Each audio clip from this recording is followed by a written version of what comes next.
Hey guys, how's it going? It is your boy, Manga Andrew, and I'm here to do my breakdown for My Hero Academia Season 6, Episode 24! And this was a wonderful episode that I'm going to break down because it covers one of the more emotional aspects of My Hero Academia and something that will probably make you cry, if not feel a whole bunch of emotion. So, let's dive into the breakdown and talk about what was great about this most recent episode. For starters, this episode is titled A Young Woman's Desire, which derives its name from manga chapter 324. And this episode actually covers chapters 323 to 325, as well as one page from 326. And the episode actually begins with a reused scene from episode 22, where we get to see a transition of these characters talking about how they're going to be bringing Deku back into the next part of this, which is actually a connecting flashback from the flashback that we saw around a few episodes prior. And how this episode is continuing the second half of that flashback when we see the students declare that they want to bring Deku back, but they do not want to bring Deku back unless they know that UA is secure for both him as well as the rest of the people there. And while this is happening, we do get one added scene of Deku overlooking a destroyed city as Nezu gives his dialogue that is reused from episode 22. And during the flashback, Ida pretty much asks about what's going to be going on with UA and how it is possible for Deku to come back here while also being in a secured location. And Principal Nezu pretty much explains to them how the UA barrier functions, as well as the specific differences and defenses that have been specialized for this one specific occasion, which is protecting the people as well as preventing Shigaraki from invading UA again. And it's explained a little bit more in depth on how this UA barrier actually works. For starters, as Nezu is explaining it, he explains that the system can move via grids all around UA via tunnels underground, and how there are 3,000 layers of reinforced plates to help secure the safety of those who are traveling underground. And he also even confirms that this is all paid by Nezu himself due to the fact of his influence on the quirk morality that many individuals follow, and that he has a lot of sway in the world. So we did learn a little bit more about why UA is so secured, and that when it comes to the system at large, that it's actually connected as well to Shiketsu, and that this is all derived from the fact that Nezu had a hunch of potentially what was going to be going down in the future, as well as making sure that UA will not be invaded by Shigaraki once again, and how these were things that were in place as far as the cultural festival when it began. And Nezu does bring up that this is a very safe place for Deku as we begin to transition back into the present. And in this present scene, we do see that the civilians are extremely angry at Deku, as we also get Best Jeanist trying to explain the situation to the civilians as best as possible, and that Best Jeanist explains that they tried to use Deku as bait, but unfortunately that plan did fail, and that he needs to come back to UA to take a rest. But unfortunately, this does not sit well for the civilians, and we see that the civilians begin to revolt as they do not want Deku to return back to UA. And this is where we get a slight difference between the anime and the manga when it comes to this scene. Because even though this scene was animated amazingly and even gives similar aesthetics to what it was in the manga, this entire scene is built on the idea that this is all being done to Deku via danger sense, and that he is sensing the danger or the malice being produced by the people who do not want him at UA. However, this is not explicitly conveyed within the anime. However, they both get the point across that Deku is being overwhelmed by the anger and the malice by the people to the point of feeling and seeing the fear on his face. But luckily enough, Uraka is here to save the day as we prepare to get probably her most iconic speech of the entire series. And I'll try to go over the main points of her speech as quickly as possible. For starters, she's able to tell the entire crowd that Deku did leave UA to protect them, and that he didn't come back of his own choice, that he was forced to come back. She also explains to them how One for All is a quirk, that the reasoning why the villains are after it is because it's the only way to defeat them, in reference to the villain of All for One.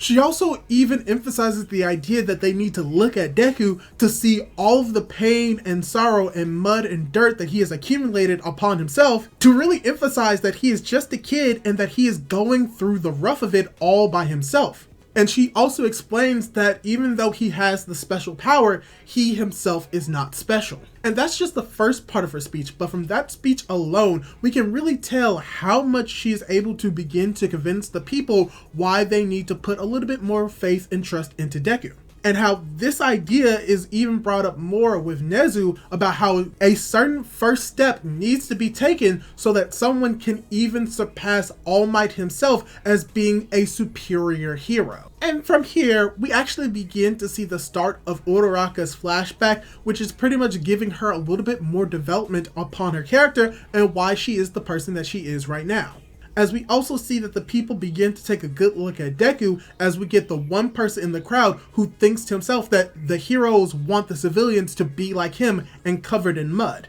And he is going to be someone who's going to be really challenging the ideas that the heroes have in this moment, and that he is most likely the antagonistic mouthpiece of all of the civilians inside of UA at this moment. But as Uraraka's speech continues, she says that only the heroes are going to be covered in mud, and that she cannot reassure them of everything because she is also scared. And how her speech begins to go into sort of the solution to the question that she's had ever since the Overhaul arc, which is who saves the heroes when they need saving? And how this answer is actually tied into the continuation of Uraraka's flashback as she and her parents are looking at a hero, as Uraraka was focused on the smiles of the people, but as her focus shifts to the hero, which is actually a hero that we saw during the first war named Eel Boy, who unfortunately got killed by twice during the war, we see that the civilians are able to lift up the spirits of Eel Boy, and Eel Boy, with a smile on his face, is able to reciprocate it back to the civilians. So pretty much the solution that Uraraka comes to for who saves the heroes when they are in trouble is most likely the civilians, or should we say everyone. Everyone is going to be responsible for saving the heroes when they need saving,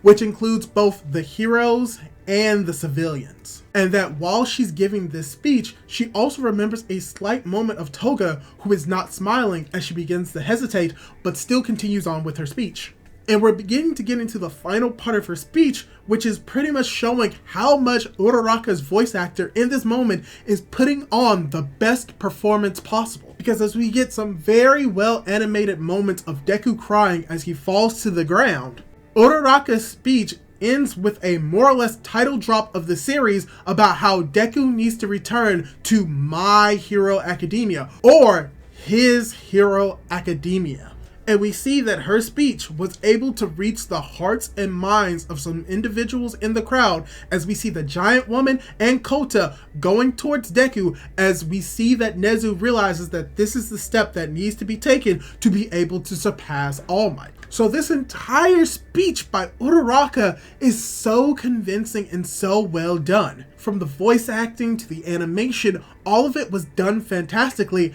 and lived up and surpassed any expectations people had of the anime adapting this scene from the manga. And may I say that it was done to near perfection. And now we're approaching more the latter part and the end of the episode. And something very interesting about this is that with this part of the episode, we actually get a very much callback to episode 2 and chapter 1 of My Hero Academia, with the line that this is the story of how Deku becomes the greatest hero, but now has become the story of how we all become the greatest heroes. And this is something that is not very well known due to some translation issues, but in the English translation, it is actually translated as a great hero, which is closest to what we've had of him being the greatest hero, but that this is more or less the turning point of the story, going more from just being Deku's perspective of being a hero to the perspective of society becoming more in line with what a hero should be, and not just relying on singular heroes. But as we see after that moment, both Kota and the giant woman try their best to comfort Deku in this moment.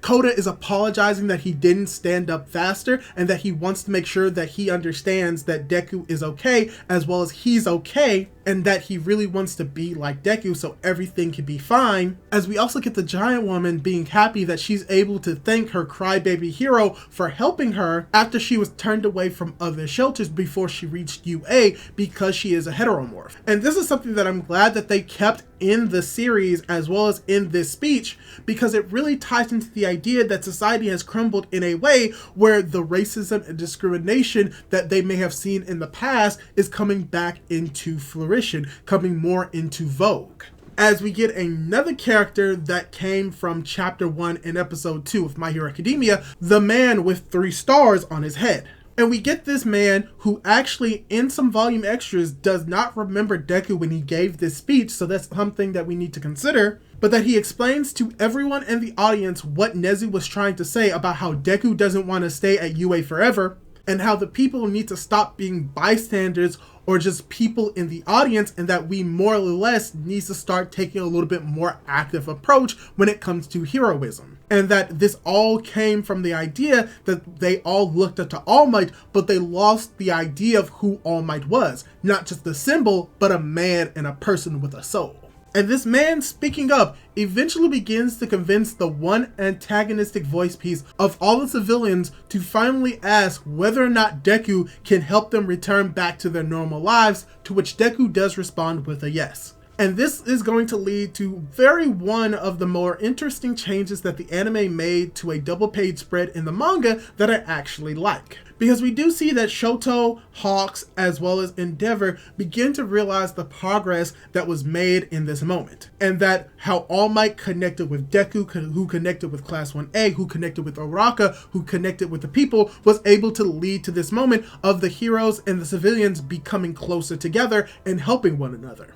And how the anime depicts this as the people beginning to pop in around Deku, slowly but surely forming a crowd around him, helping both him as well as the other students in this rainy and very much depressing time, where a lot of the details is washed out for the idea of more colorful and bright lights to indicate that this is a very much impactful and important moment of realization as well as joy and happiness from this dark and depressing moment. Basically, they made this scene emphasize the idea that everyone is working together in harmony and that this is something that they should be striving for to make a better and more greater society. And what makes it even better is that it's revealed that Aizawa heard the entirety of the speech that the kids made, and he is very proud of his students for what they have done. And from there, we do get a little bit more information that we did not know prior. We see that Aizawa does have a new foot, and it looks very much like an actual robotic foot and not just robotic limbs. But we also learned that after the incident where Aizawa was able to get in contact with Kurogiri, or more specifically Shirokuma within Kurogiri, that they secretly moved him over to Central Hospital to do more experimentations on him because he is a Nomu, as well as they bring up the idea that they have systems in place just in case Toga ever tries to invade UA by having sort of a quarantine or isolation area where people will remain for a set amount of time to make sure that they aren't Togas. So this is really just building into the story a little bit more, as well as building into the world after what happened with the fall of Hero Society. But the final part of this episode is very interesting and adds some added flair to what's to come in the next episode. Because the final scene is All Might leaving the UA area to go and address some more anti-hero regions that are still out there, as he begins to think about how he was unable to really help Deku get back to UA. As we see him driving off, as Stain in the background seems to be about to tell him to wherever All Might is going. And this is something very ominous, but it may lead to something important in the next episode. You're just gonna have to wait and watch for my breakdown and the episode to come out when it does. But yeah, this is pretty much the end and the penultimate episode for My Hero Academia, broken down for you to the best of my abilities. And I think that this is going to be one of the episodes that people have been expecting the most, and the next episode is the episode that people are expecting the most, but is covering material that many people did not like in the manga, and maybe the anime could potentially change those people's minds about that chapter and make it more in line with how it was most likely supposed to be portrayed as it was in Horikoshi's intentions. But overall, this episode itself did not have that much when it comes to the actual animation, when it comes to the most amazing animation that we saw in previous episodes, but it compensates for that with wonderful acting, wonderful visuals, and just wonderful dialogue, and really adapting the material in the best way possible, while also portraying the feelings and emotions that people felt when reading the manga. But yeah, that's all I really have to say. Was there anything that I missed in this breakdown? If they did, leave your thoughts down below. I would really like to see them. And don't forget to subscribe to my YouTube channel if you want to see more anime content like this, as well as be notified for my final breakdown for My Hero Academia Season 6. So, do all that cool jazz, and hopefully I'll be able to catch you in my next video. Goodbye!